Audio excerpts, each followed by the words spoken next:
اس وقت ہم موجود ہیں ڈاکٹر مشتاق احمد صاحب شعبہ قانون کے چیئرمین ہیں بین الاقوامی اسلامک یونیورسٹی اسلام آباد کے، اور ان سے ہم مختصراً کچھ قانون کے متعلق جاننا چاہیں گے۔ سب سے پہلے تو ہم پاکستان کی اسلامائزیشن کے متعلق ان سے سوال کریں گے کہ پاکستان کا آئین ہے اس کے اندر اسلامی جو دفعات ہیں ان کے حوالے سے ہماری اور آل اوور ہماری جو ہماری قوم ہے اس کو کیا امیدیں ہیں اور کتنا اس کے اندر ہمارے لیے آگے بہتری کا امکان موجود ہے۔ میں ان کی خدمت میں پہلا سوال یہ رکھوں گا کہ پاکستان کے آئین کے حوالے سے تھوڑا سا اسلامی دفعات جو اس میں ان کے حوالے سے میں بریف کریں گے تو۔ بسم اللہ الرحمن الرحیم، بہت بہت شکریہ۔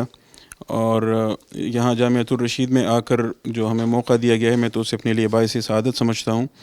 یہ جو آپ کا سوال ہے پاکستانی قانون اور دستور کے بارے میں کہ اس میں ہمیں اسلامائزیشن کے حوالے سے کیا کام ہوا ہے اور ہمیں مزید کتنی یعنی اس سے امید رکھنی چاہیے، میرے خیال میں تو پاکستان میں اسلامائزیشن آف لاس کے حوالے سے جتنا کام ہوا ہے اتنا کسی اور مسلم ریاست میں نہیں ہوا ہے، اور اس وجہ سے یہ انتہائی خوش آئند بات ہے کہ یہاں اتنا اعلیٰ درجے کا بھی کام ہوا ہے اور بہت بڑے پیمانے پر ہوا ہے۔ دستور کے اندر بھی بہت ساری چیزیں ایسی شامل ہو گئی ہیں جن کی وجہ سے دستور کا جو اسلامی تشخص ہے وہ قائم ہے، اور قوانین میں بھی بہت سارے قوانین جو غیر شرعی تھے یا جن کی شریعت سے متصادم شقیں اس میں موجود تھیں تو ان کو دور کیا گیا ہے، اور چند مسائل اب بھی رہتے ہیں، لیکن خوش آئند بات یہ ہے کہ دستور میں ان چیزوں کے لیے ایک پورا میکنزم دیا گیا ہے۔ ایک جانب اسلامی نظریاتی کونسل کی تشکیل کی گئی ہے جو قانون سازی میں پارلیمان کی مدد کرتی ہے، سفارشات اپنی دیتی ہے کہ ان قوانین سے یہ امور ہٹائے جائیں تو یہ شریعت سے ہم آہنگ ہو جائیں گے، یا آئندہ کے لیے قانون سازی اس طریقوں سے کی جائے۔ ضرورت اس امر کی ہے کہ پارلیمان ان سفارشات کو زیر بحث لائے، ان میں سے پھر ظاہر ہے اگر پارلیمان ان میں تبدیلی کرنا چاہے، ترمیم کرنا چاہے تو قانون سازی کا حق تو پارلیمان ہی کا ہے، لیکن کم از کم ان سفارشات کو بحث میں لایا جائے۔ پھر اس کے بعد جب قانون ایک دفعہ بن جائے اور اس کے باوجود کسی شہری کو یہ خیال ہو کہ اس میں کچھ باتیں شریعت سے متصادم ہیں تو دستور نے اس کے لیے ایک باقاعدہ ادارہ تشکیل دیا ہے وفاقی شرعی عدالت کا کہ آپ وہاں جا کر ثابت کر سکتے ہیں کہ یہ شق شریعت سے متصادم ہے تو اس کو ختم کیا جائے۔ وہاں عدالت آپ کی بات بھی سنتی ہے، حکومت کی بات بھی سنتی ہے، پھر اپنا فیصلہ سناتی ہے، پھر اس کے خلاف اپیل سپریم کورٹ میں جاتی ہے جہاں اس کے لیے خصوصی بینچ ہے، شریعت اپیلیٹ بینچ، تو وہ اس کا فیصلہ پھر حتمی ہوتا ہے۔ اس طریقہ کار کو استعمال کرتے ہوئے 80 اور 90 کی دہائی میں پاکستان میں بہت سارے قوانین سے غیر شرعی جو دفعات تھیں وہ ختم کی گئی ہیں، اسلامی قوانین یہاں اس کے ذریعے آ گئے ہیں، جیسے حق شفا کے متعلق قانون تھا یا قصاص و دیت کا قانون ہے، تو اس طرح کی بہت ساری چیزیں آ گئی ہیں۔ اب مسئلہ صرف اتنا ہے کہ یہ جو وفاقی شرعی عدالت ہے یا شریعت اپیلیٹ بینچ ہے سپریم کورٹ کی، تو پچھلے کچھ عرصے سے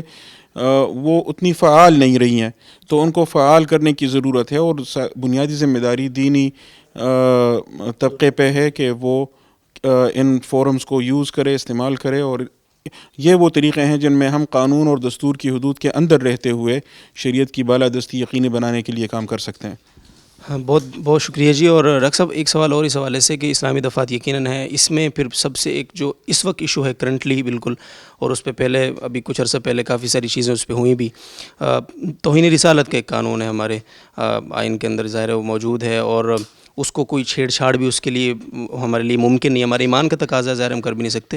لیکن اس کے متعلق جو ہے آج کل اتنی بد احتیاطی ہے کہ جس کا جی چاہتا ہے وہ اٹھتا ہے، کسی پر بھی گستاخ رسول کا فتویٰ لگا دیتا ہے یا اس کے خلاف گستاخ رسول کی درخواست دائر کر کے پرچے دلوا دیتے ہیں، پھر لوگ بھگتتے رہتے ہیں ان کو۔ اس کے لیے کیا آگے لائے عمل ہونا چاہیے پاکستان کے اداروں کا، ان کو کیا اس کے لیے اقدامات کرنے چاہیے، کیا سمجھتے ہیں آپ؟ دیکھیں، دو باتیں ہیں۔ ایک جانب تو یہ حقیقت اپنی جگہ مسلم ہے کہ توہین رسالت کا جرم اتنا سنگین ہے کہ اس کے بارے میں کوئی بھی مسلمان ظاہر اسے برداشت نہیں کر سکتا، اور اس جرم پر سخت ترین سزا جو سزائے موت کی ہے، اگر وہ پاکستان کے قانون میں چونکہ ہے تو اس میں تبدیلی نہیں ہونی چاہیے، اور اس قانون میں اسے رہنا چاہیے، کیونکہ اگر وہ نہیں ہوگا تو اس سے بہت زیادہ مسائل ہوں گے۔ توہین رسالت کی سزا اس قانون میں ہے، وہ رہنی چاہیے۔ دوسری جانب جو آپ نے بات ذکر کی وہ اپنی جگہ ہمیں دکھائی دیتی ہے کہ بہت زیادہ مقدمات ہمیں ایسے نظر آتے ہیں جن میں بظاہر بدنیتی کا شبہ بھی آ جاتا ہے، اور کچھ اور بھی اسباب ہوتے ہیں جن میں لوگوں کو پھر فریم کیا جاتا ہے توہین رسالت کے مقدمات میں۔ تو اب ان کی روک تھام کیسے کی جائے؟ ایک طریقہ وہ ہے جو حکومت نے کیا ہے کہ ضابطۂ فوجداری میں ترمیم کر کے توہین رسالت کے مقدمے کا اندراج کا طریقہ کافی مشکل بنا دیا ہے۔ اس کے نتیجے میں ایک اور مسئلہ بھی پیدا ہو جاتا ہے کہ اگر آپ اس کو اور زیادہ مشکل بناتے ہیں تو پھر جو حقیقی واقعات ہوتے ہیں توہین رسالت یا گستاخی کی اگر کوئی بات ہوئی ہے تو اس میں اگر FIR درج کروانے کا طریقہ اتنا مشکل ہے تو وہ مسائل ظاہر اس سے پیدا ہوتے ہیں۔ یہ جو مسئلہ ہے کہ لوگوں کو غلط طریقے سے اس میں فریم کیا جاتا ہے، تو ایک تو قانون میں باقاعدہ اس کے لیے طریقہ کار موجود ہے کہ اگر جھوٹا مقدمہ ہو تو پھر جھوٹا مقدمہ درج کرانے والے کے لیے کیا سزا ہے۔ مجموعہ تعزیرات پاکستان کی دفعہ 194 میں کہا گیا ہے کہ اگر کسی نے دوسرے شخص پر ایسا الزام رکھا جس میں سزائے موت ہو سکتی ہے اور وہ بعد میں ثابت ہوا کہ جھوٹا مقدمہ تھا، تو اس جھوٹا مقدمہ دائر کرنے والے کو عمر قید تک کی سزا دی جا سکتی ہے۔ تو اگر اسے عمر قید تک کی سزا دی جا سکتی ہے، میرے خیال سے یہ کافی سزا ہے اس معاملے میں۔ لیکن اگر جھوٹا مقدمہ دائر کرتے وقت اس بندے نے جھوٹی شہادتیں بھی گھڑی ہیں اور اس کی طرف ایسی باتوں کی نسبت کی ہے، تو یہ تو خود توہین کا مرتکب اس صورت میں ہو جاتا ہے، تو پھر اس پر الگ سے توہین رسالت کا مقدمہ بن سکتا ہے۔ لیکن یہ جو بات کہی جاتی ہے کہ جو بھی شخص توہین رسالت کا مقدمہ درج کرے اور پھر وہ ثابت نہ کر پائے تو پھر اس پر توہین کا مقدمہ چلا جائے، اطلاق کے ساتھ یہ بات صحیح نہیں ہے۔ بالخصوص آخری بات اس میں عرض کروں گا کہ پاکستان میں جرم ثابت کرنا وہ آپ کے ریاستی اور حکومتی اداروں کی ذمہ داری ہے۔ بعض اوقات ہوتا یہ ہے کہ آپ نے صحیح الزام لگایا ہوتا ہے، بندے نے واقعی کوئی ایسی حرکت کی ہوتی ہے، لیکن آپ کے ادارے اس کے خلاف شواہد اور ثبوت اکٹھا کرنے میں ناکام رہتے ہیں، تو اس کا ملبہ پھر اس بندے پر کیوں ڈالا جائے جس نے وہ شکایت درج کی ہے؟ تو دونوں چیزوں کا خیال رکھنا ہوگا۔ جی ڈاکٹر صاحب، ایک سوال یہ ہے کہ 25 دسمبر قائد اعظم ڈے ہے، اور اس حوالے سے ہم آپ سے یہ جاننا چاہیں گے کہ قائد اعظم محمد علی جناح ایک اسلامی ریاست چاہتے تھے، اور ظاہر ہے اس میں کوئی شک نہیں، جو ہم نے سنا ہے کہ وہ ایک صحیح معنوں میں اسلامی فلاحی ریاست چاہتے تھے۔ لوگ کہتے ہیں ان کا نیریٹو سیکولر تھا، کوئی کہتا ہے لبرل تھا۔ آپ کی قانون پہ ایک گہری نظر ہے، اس پورے ماحول کو، اس انوائرمنٹ کو جو اس وقت کریٹ کیا گیا تھا اس مملکت کے لیے، کیا سمجھتے ہیں قائد اعظم کیسا ملک چاہتے تھے، کیسا خطہ چاہتے تھے؟ قائد اعظم رحمہ اللہ کا تو اصل میں جو کیریئر ہے، اگر آپ اس کو دیکھیں تو اس میں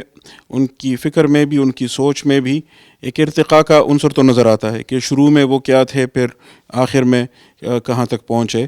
تو جو ان کا آخری دور ہے، بالخصوص جب انہوں نے مسلم لیگ کی تنظیموں کا کام کیا 1937 کے بعد سے، اور پھر 1940 کے بعد سے تحریک پاکستان شروع کی اور پاکستان کا ہدف اپنے لیے مقرر کیا،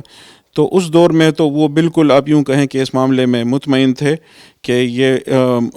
ہم اسلامی ریاست چاہتے ہیں اور یہاں شریعت کی بالادستی ہونی چاہیے، مسلمان یہاں شریعت کے مطابق زندگی بسر کر سکیں۔ اگر آپ اس سلسلے میں اور کچھ نہیں تو علامہ شبیر احمد عثمانی صاحب کی جو خط و کتابت ہے دیگر علماء کرام کے ساتھ، وہ ملاحظہ کریں، کیونکہ وہ اس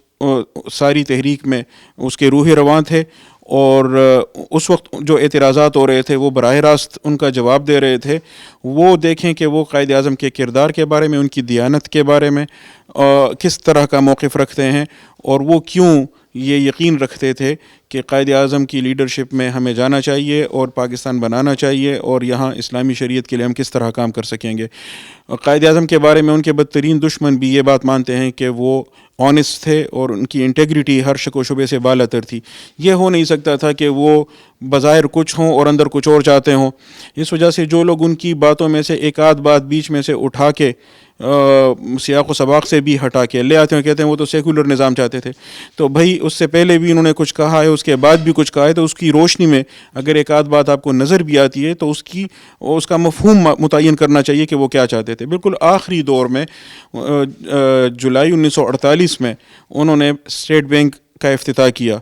اور اس افتتاح کے موقع پہ جو انہوں نے تقریر کی ہے وہ آفیشیل ریکارڈ کا حصہ ہے۔ اس میں وہ کہتے ہیں اسٹیٹ بینک کو کہ آپ کے دنیا نے مغربی نظام کا تجربہ کر کے، معیشت کا تجربہ کر کے دیکھ لیا اور اس کا فساد بھی سامنے آ گیا ہے۔ آپ کی ذمہ داری یہ ہے کہ آپ اسلامی اصولوں کی روشنی میں معاشی نظام قائم کریں، اور میں اس سلسلے میں آپ جو کام کریں گے میں اس پر نظر رکھوں گا کہ آپ اس سلسلے میں کیا کرتے ہیں، کہ استحصال کا خاتمہ کیسے ہو، اسلام اس معاملے میں کیا چاہتا ہے۔ میرے دادا مرحوم علامہ مفتی مدراؤلہ مدار نقشبندی رحمۃ اللہ علیہ وہ قائد اعظم کے قریبی ساتھیوں میں تھے، ان کے ساتھ ان کی خط و کتابت بھی تھی، اور میں نے ان سے پوچھا بھی تھا، اور قائد اعظم کے خطوط جو ان کے نام ہیں ان میں بھی واضح طور پہ یہ تصریح ملتی ہے کہ ہم نے پاکستان کس مقصد کے لیے حاصل کرنا ہے. اس لیے مجھے تو اس بارے میں ذرا بھی شبہ نہیں ہے کہ قائد اعظم اسلامی فلاحی ریاست ہی چاہتے تھے. بہت شکریہ ڈاکٹر صاحب. آخری سوال یہ ہے کہ 2 روزہ تربیتی کورس برائے مفتیان کرام جامعۃ الرشید میں آپ نے 2 روز گزارے ہیں، اور مفتیان کرام کے ساتھ آپ کے سیشنز ہوئے ہیں، دونوں روز لیکچرز ہوئے ہیں، سوال و جواب کے سیشنز ہوئے ہیں. کیسے فیل کر رہے ہیں آپ اس پورے اس ماحول میں آ کر، اس مدرسے کے ظاہر ماحول میں آپ آئے ہیں، پورے 2 دن آپ نے گزارے ہیں، کیا فیلنگز ہیں؟ نہیں، بہت زیادہ خوشی ہوئی ہے، بہت آپ یوں کہیں کہ سعادت محسوس ہو رہی ہے. اور سچی بات یہ کہ بہت ساری باتیں ایسے ہیں جن کے بیان کرنے کے لیے الفاظ بھی نہیں مل رہے ہیں.